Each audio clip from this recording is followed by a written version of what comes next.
Nous recevons dans nos studios pour les législatives Gérard Confineau pour le compte de l'Alliance écologiste indépendante. Bonjour.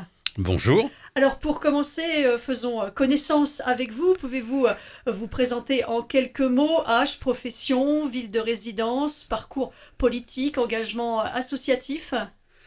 Bien, je m'appelle donc Gérard Confineau, j'ai 62 ans, marié, 2 enfants. J'habite à La Chapelle-Lyon, donc dans la Sarthe, 3e circonscription, et j'exerce la profession de guérisseur. On va donc passer à la question suivante. Est-ce que vous pouvez nous expliquer pourquoi vous avez choisi de vous présenter à ces élections législatives ? Alors, la réflexion était la suivante. Nous sommes gouvernés par des hommes politiques qui sont, la plupart du temps, un peu déconnectés de ce que nous, on vit au quotidien. Donc, il était pour moi important d'être représentant de nos idées et de pouvoir les défendre. Moi, je ne suis pas un homme politique, j'ai aucune formation en la matière, mais j'ai quand même un parcours de vie, donc j'ai vécu, je connais les problèmes des gens, je discute beaucoup avec les gens, et je sais ce qu'ils veulent et ce pourquoi ils ont envie de se battre. Voilà. Donc c'était mon idée à la base, laisser au peuple la possibilité de se défendre par lui-même. Alors, quels sont, selon vous, les atouts de cette 3e circonscription ? Les atouts, c'est une bonne question. C'est une région rurale. Moi, je suis pour un retour vers une ruralité. Je ne sais pas si c'est très français, mais c'est pas grave. Je suis pour un retour vers une ruralité parce qu'il y a beaucoup de gens en ville qui n'ont pas de travail, qui n'ont pas de logement, qui ne savent pas quoi faire de leur vie. Et à la campagne, il y a plein de places, des terres qui ne sont pas exploitées, des fermes qui sont abandonnées. Donc si on pouvait remettre tous ces gens dans la campagne, à planter leurs tomates et à planter leurs salades, déjà ils auraient un toit sur la tête et ils auraient de quoi manger. Donc pour moi, ça, c'est fondamental. Et je pense que la 3e circonscription de la Sarthe est une circonscription intéressante pour ça, parce que la grande ville, la vraiment grande ville du coin, c'est Le Mans. Et Le Mans, c'est même pas dans la 3e circonscription. Donc voilà, tous les avantages me correspondent pour ça. Vous habitez et travaillez sur la 3e circonscription. Vous trouvez que c'est incontournable pour être présent sur le territoire et agir en sa faveur ? Incontournable, non, pas forcément, mais c'est mieux. C'est quand même plus facile. Alors j'aurais pu, moi, demander à mon parti de m'envoyer dans des endroits plus ensoleillés, comme, je sais pas, moi, dans le sud de la France, mais j'y habite pas. Donc, qu'est-ce que vous voulez que je fasse là-bas ? D'abord, je connais pas les gens, je connais pas les besoins des gens, alors que dans la Sarthe, je les connais. Donc ça, c'est quand même plus facile. Et puis, ma clientèle est dans la Sarthe, ma patientèle plutôt est dans la Sarthe. Donc, je peux discuter avec eux et voir un peu quels sont leurs problèmes, ce qui n'est pas le cas avec le sud de la France. Quel regard portez-vous sur la campagne électorale et les élections qui ont eu lieu ? Vous venez de dire que vous n'êtes pas un homme politique, alors quel regard vous avez, vous, sur ce monde politique ? Aïe, aïe, aïe. C'est la question piège. Le regard que j'ai sur les dernières élections, ça a été une campagne à l'américaine, très, excusez-moi l'expression, mais très en dessous de la ceinture. C'est-à-dire que tous les coups étaient permis, tous les coups bas étaient permis, et ça donne pas une image politique très, très flatteuse de la France, et c'est bien dommage. Je crois que j'ai rien de plus à en dire. Sur la politique de Macron, sur quel point pourriez-vous être en accord ou désaccord ? Est-ce qu'il y a certaines lois que vous pourriez voter ? J'en sais rien. Parce que, je veux dire, ça sera du coup par coup. Moi, je suis pas pour le gouvernement Macron, mais je suis pas contre le gouvernement Macron. Je suis pour une justesse des propositions. Donc, en fonction de ce qu'ils vont nous proposer, je serai parfois pour et je les défendrai, et puis je serai parfois contre et je les combattrai, c'est tout. Mais sur les projets présentés dans son programme ? sur les projets présentés dans son programme, je préfère pas m'étendre. La seule chose qui me rassure un peu, c'est qu'il a mis un écolo dans son gouvernement, qui est un écolo connu, et ça me rassure complètement. Parce que ce que je reproche à tous les messages politiques globaux, c'est cette non prise en compte de l'écologie. On en parle, bien sûr, dans tous les programmes, on en parle. C'est des soupçons, parce que c'est à la mode et parce qu'on ne peut pas ne pas en parler. Mais il n'y a rien de concret qui est fait et il n'y a rien de concret qui est formulé. Là, avec Nicolas Hulot, on a peut-être une chance de voir arriver un certain nombre de choses qui sont réellement bien pour l'écologie. Et donc ça me donne de l'espoir. Alors, vous êtes de l'Alliance écologiste indépendante. Oui. Quelle est la différence entre Europe Écologie et Les Verts? Parce que là, vous êtes en train de nous parler justement d'écologie. Quelle est la différence? Oh là là, Europe Écologie Les Verts, ce sont des écologistes qui font de la politique. Nous, on ne fait pas de politique, on fait de l'écologie. Alors bien sûr, la politique est intimement liée à l'écologie, puisque dans notre quotidien, dans notre vie quotidienne, tout ce qu'on entreprend, c'est une action politique. Le choix d'un film qu'on fait, c'est un choix politique. Le choix de manger de la viande ou pas de la viande, c'est un choix politique. Donc, effectivement, notre quotidien est ponctué de politique. Mais il faut quand même qu'on reste dans l'écologie et non pas dans la politique. Enfin, moi, je ne suis pas un homme politique. Quel sera votre principal cheval de bataille si vous êtes élu? Quelles sont vos priorités et les grandes lignes de votre programme? Alors, mon cheval de bataille, c'est l'écologie. Mon cheval de bataille, d'abord, j'en ai plein de chevaux de bataille. Il y a plein de sujets qui m'intéressent et il y a plein de choses qu'on peut faire. Donc, je vous parlais tout à l'heure de ruralité. Pour moi, c'est quelque chose d'important. Je vous parle d'écologie depuis le début. Bien sûr, l'écologie est importante. Donc, la nourriture est importante. Ramener du bio dans nos cantines scolaires. Alors, je sais qu'il y a une réglementation maintenant qui fait que les cantines scolaires sont obligées d'avoir, je ne sais plus si c'est 20 ou 40% de circuits courts. Oui. Mais c'est pas assez. C'est pas assez.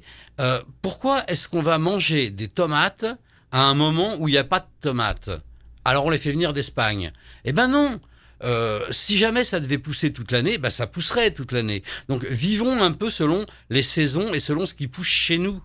Donc un circuit court, une cinquantaine, voire une centaine de kilomètres autour de l'école, ça va. D'abord, la réduction du taux de carbone est importante et ça nous permet de faire vivre les locaux et de manger ce qu'il y a chez nous. Alors bien sûr, si on a envie de manger des ananas, c'est vrai que dans la Sarthe, les ananas, on n'en fait pas pousser beaucoup. Donc, ok, on va manger des ananas qui viennent de l'importation. Mais quand on va manger des tomates, quand on va manger des salades, quand on va manger des betteraves, on va pas aller les acheter au fin fond de la France. C'est complètement ridicule. Il y a un cycle des saisons qu'il faut apprendre à respecter. Avant, les gens savaient à peu près, sans regarder le temps, sans rien regarder, ils savaient, en regardant dans leur assiette, à peu près à quelle période de l'année on est. Aujourd'hui, c'est pas possible. Revenons à ces valeurs qui sont des valeurs sûres. Pour moi, c'est quelque chose d'important. Donc, ouais, et donc il y a ça. Il y a pousser l'agriculture bio. L'agriculture raisonnée, c'est bien, mais on peut faire mieux.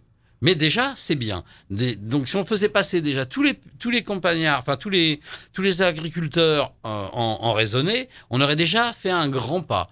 Après, les pousser un peu vers le bio. Alors, je sais que pour des raisons économiques, parce que j'ai discuté avec beaucoup de paysans, c'est pas toujours facile. Il y en a qui ont tenté le bio et qui ont fait machine arrière parce que c'était trop de travail, ça leur coûtait trop cher et les produits n'étaient pas vendus suffisamment cher. Mais si on revient à des circuits courts, comme l'achat à la ferme, c'est quelque chose de génial parce que nous, en tant que consommateurs, on va payer les produits moins chers que quand on va chez Carrefour ou chez Auchan. On va manger des produits qui sont de bonne qualité. Et le paysan, ça lui permet de vivre confortablement et d'une manière agréable. Tout le monde est content. Donc c'est gagnant-gagnant. Donc moi, je suis partisan des solutions gagnant-gagnant. Un autre sujet qui m'intéresse et qui me passionne, c'est les chevaux. Il y a des expériences comme ça à travers la France qui ont été faites, mais remettre les chevaux au travail dans nos campagnes.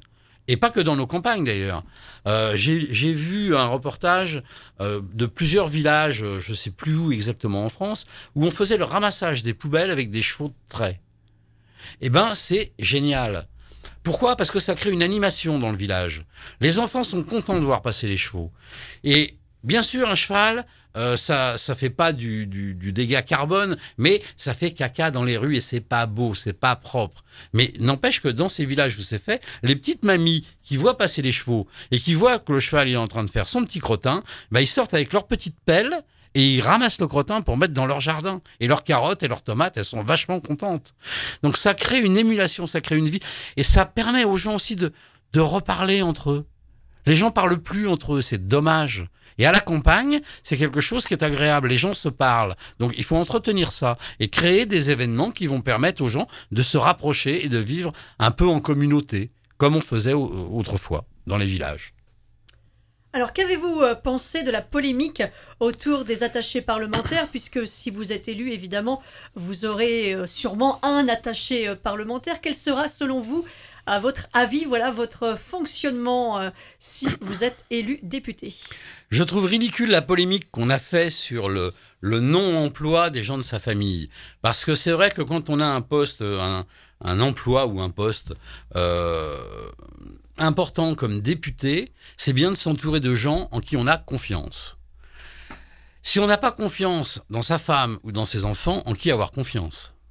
Là où je suis pas d'accord, effectivement, c'est quand ce sont, et là on a vu le cas, des emplois fictifs. Mais un vrai travail réellement fait, pourquoi est-ce qu'on ne travaillerait pas avec sa famille ? De toute façon, travailler en famille, c'est quand même plus sympa.